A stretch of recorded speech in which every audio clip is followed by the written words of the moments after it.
Сәлеметсіңдер ме балалар? Сәлеметсіздер. Бүгінгі сабағымызға өлкетану сабағына қош келдіңдер. Ең алдымен сабақты бастамас бұрын ұялы телефондарың болса, мына қорапқа тапсырып қойыңдар. Мына қорапқа салыңдар телефондар. Есте саламыз.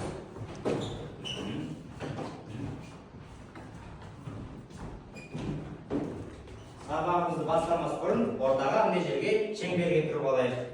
Шеңберге тұрған себебіміз сабағымызды жақсы көңіл күймен бастау үшін бір-бірімізге жақсы тілек айтамыз, солай ма? Сөйтіп, одан кейін жақсы ары қарай сабағымызды жалғастыратын боламыз. Мен сендерге бүгінгі сабақта жақсы көңіл күймен әрі белсенді болуларыңды тілеймін. Сен, Мадияр, ары қарай жалғастыра қой. Бүгін сен көп келсің. Сәттілік тілеймін. Мен саған көңілдік тілеймін. Мен саған сәттілік тілеп, жақсы оқы. Мен сендерге бәрлеріне сабақтарын жақсы өтсін деп тілеймін. Жарайсыңдар, отыра бастау үшін жебе әдісі арқылы топқа бөлініп алайық. Қазір бір-бірден шығып, бір-бір жебеден тартып, артында жазылған қандай топ, бірінші топ, екінші топ деп бөлінген. Екі топқа бөліну үшін шығып бір-бір жебеден аламыз. Келіңіздер.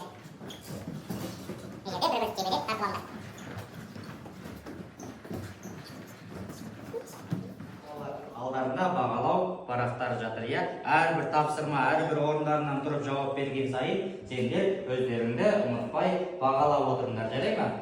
Жарайды. Ал келесі, бұл картада, бұл тақтада не көріп тұрмыз балалар? Тамам, тұра қояйық. Қазақстанның картасын көріп тұрмын. Қазақстанның картасын көріп тұрмыз. Тағы не көріп тұрмыз?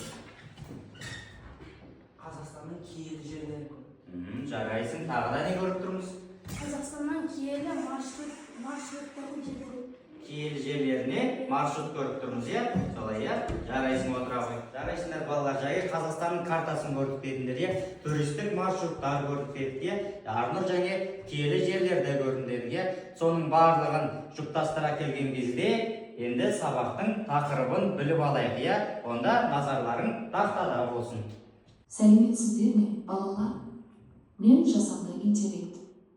Бүгін мен сіздерге ерекше сабақтың тақырыбын айтамын. Бүгінгі сабағымыздың тақырыбы жасанды интеллект көмегімен туристік маршрут құру. Дайынсыздар ма? Онда бастайық. Енді келесі қалай екен? Сабағымыздың тақырыбының аты Жасанды интеллект көмегімен туристік маршруттар құру. Жарайса, көптеген жасанды интеллекттің платформалары бар, сол арқылы біз қазір сендермен өзіміздің үлкен Нарын ауданы туралы кішігірім қысқа не істейміз? Маршруттар істейміз, Оның біздің Солдаты орта мектебі қандай ауданға жатады, Алена? Үлкен Нарын ауданына жатады, Үлкен Нарын ауданы 18 ғасырда пайда болған. 2009 жылға дейін Башнарымская деп аталған. Одан кейін Үлкен Нарын ауданы деп аталады, Үлкен Нарын деп аталады. Одан кейін 2024 жылдың 1 қаңтарына дейін қандай аудан болып есептелдік біз? Қатон-Қарағай ауданы. Дұрыс, жарайсыңдар. Қатон-Қарағай ауданы болып бөліндіге аталғанбыз, Үлкен Нарын 24 жылдан бастап 1 қаңтарынан Солдатовадан бастап ары қарай Үлкен Нарын шекарасы, Үлкен Нарын ауданының шекарасының ауылдары барлығы неге жатады? Үлкен Нарын ауданына жатады. Келесі тапсырмамызға көшу үшін бізге ChatGPT және Gemini деген қосымшалары қажет болады. Оны біз не істейміз қазір? Туристік маршруттар құру үшін ChatGPT-ге маған VO3 үшін видео жасау үшін арнайы промпт қажет деп жазасыңдар, Ол үшін тұрып телефондарыңды қораптан алып алыңдар. Қазір сендерге таратып ал. Ал телефон.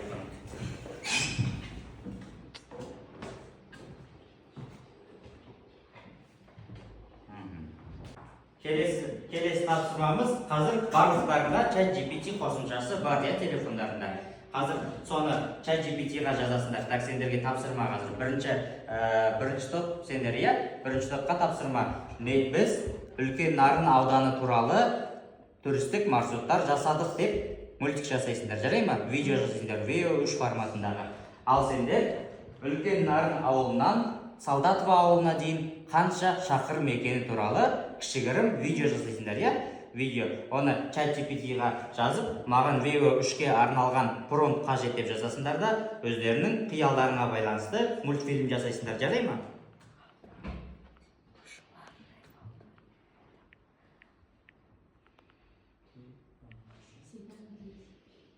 Тапсырмамызды орындап болсақ, кәнекей бірінші топ қандай видео жасадыңдар? Жасанды интеллект көмегімен қандай видео жасағандарыңды көрсетіңдер келіңдер.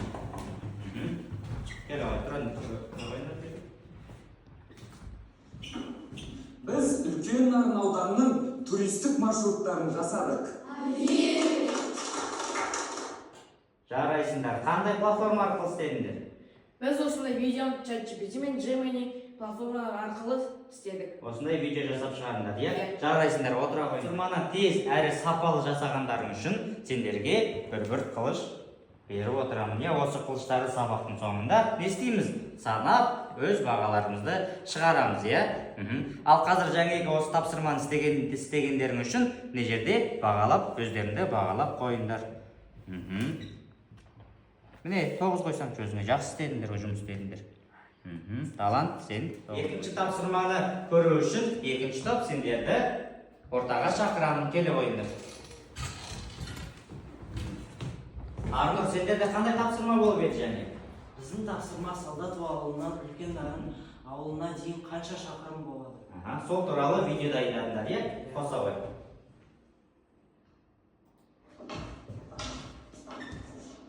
Үлкен Нарыннан Солдатово ауылына дейін 50 километр. Жарайсыңдар. Қандай платформамен жасадыңдар және? ChatGPT мен Gemini Платформасы арқылы жасадыңдар, иә? Кәне, отыра қойыңдар. Ал балалар, сендерге де бір қылыштан сабақты белсенді қатысқандарың үшін бір қылыштан сендерге беремін. Ал енді өздеріңді бағалап қойыңдар, ұмытпай. Жарайсыңдар.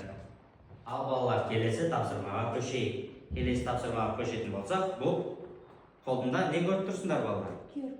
QR код және де куб көріп тұрсыңдар, иә? Дұрыс па? Бұл арт-куб деп аталады. Бұл жерде неше түрлі QR кодтар бейнеленген. Ал көрейік, телефоныңды алып, мына QR кодта не бейнеленген екені. Келесі топ, сендер екінші QR-да не бейнеленген туралы көріңдер. Ал Арнұр, телефонды аш.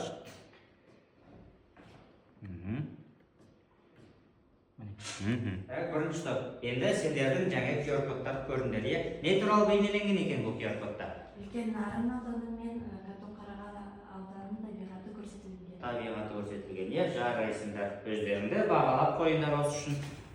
Екінші топ, сендерде не бейнеленген болды жаңа? Нарын ауданы мен Қатон-Қарағай ауданының киелі демалатын жерлері бейнеленген. Бейнеленген екен, иә? Ал жарайсыңдар.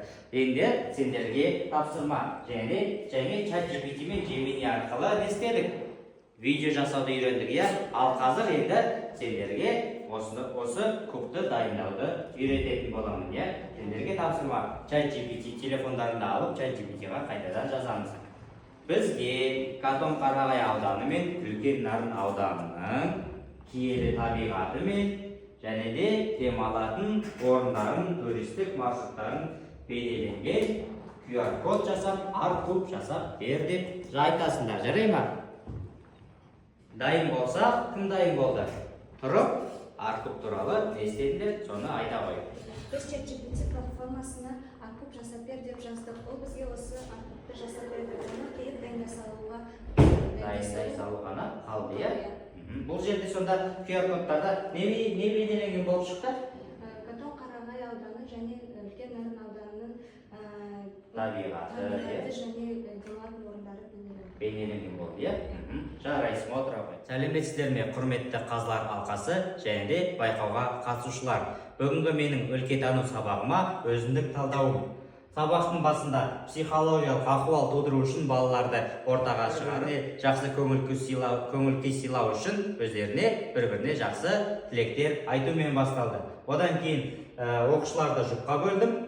Барлық оқушыларды оқу процесіне тартуға ықпал етеді. Оқу тәсілдері оқыту мақсаттарына қол жеткізуге ықпал етеді. Яғни сабақтың басында карта көрсетіп, Қазақстан картасында көрсетілген суреттер арқылы сабақтың тақырыбын ашады.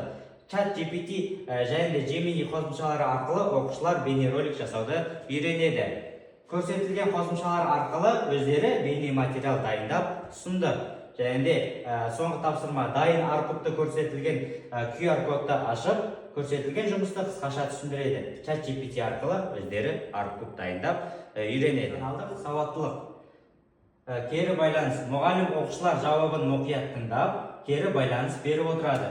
Қылыш және киіз үйлер әдісі арқылы жұптар бір-бірін бағалайды. Жасанды интеллект пайдалануды үйрену арқылы кез келген сабақта қолдана алады. Сабақтың соңында оқушылар тақтаға шығып, ұстазға SMS хабарлама жазу болды. Не ұқтым, не көрдім, нені үйретемін, нені үйрендім. Бұлар осы ұялы телефондарды тақтаға іліп кетті. Сабақтың сапалы бағасы СНВ талдауы арқылы берсем. Сабақтың тиімділігі, сабақ мақсатына жетті, сабақ кезеңдерінің арасында байланыс жасалды, сабақтың тығыздығы 3 тапсырма болды. Уақыт тиімді пайдаланылды, тайм-менеджмент сақталды, ынтымақтастық атмосферасы орнатылды және Gemini платформалары арқылы балалар өздері сабақты тәсілінде тыңдалым айтылып, арқылы оқушылар білімдерін тереңдетті. Саралаудың қарқын дереккөз тәсілдері қолданылды. 3-ші тапсырмада функционалдық сауаттылықтарын дамытуға ықпал етті. Бұл сабақтың сәтті тұсы болды. Нейтральды сабақтың табысы. Оқушылардың сабаққа деген қызығушылықтары байқалды. Тарихи ойлау дағдылары, тарихи жәдігерлерді сипаттау дағдылары қалыптасты. Оқушылардың интервью әдісі арқылы кері байланыс беруі, киіз үй әдісі арқылы жұптардың бірін-бірі бағалауы болды. Жебе әдісі арқылы жебе тәртіп топтарын анықтауы, жұбымен бірлесіп ақпаратты талдауы, сабақ барысында сыныптағы жағымды атмосфера, оқушылар жұпты ынтымақтастыққа жұмыс жасауы, оқушылар бір-бір жұбын тыңдай білуі болды. Ал әлсіз тұстарын айтатын болсақ, кері байланыс жасауда кейбір оқушылардың қиналуы, сондықтан болашақта оқушылардың сындарлы кері байланыс беруге үйретуді дамытамын. Назарларыңызға рахмет.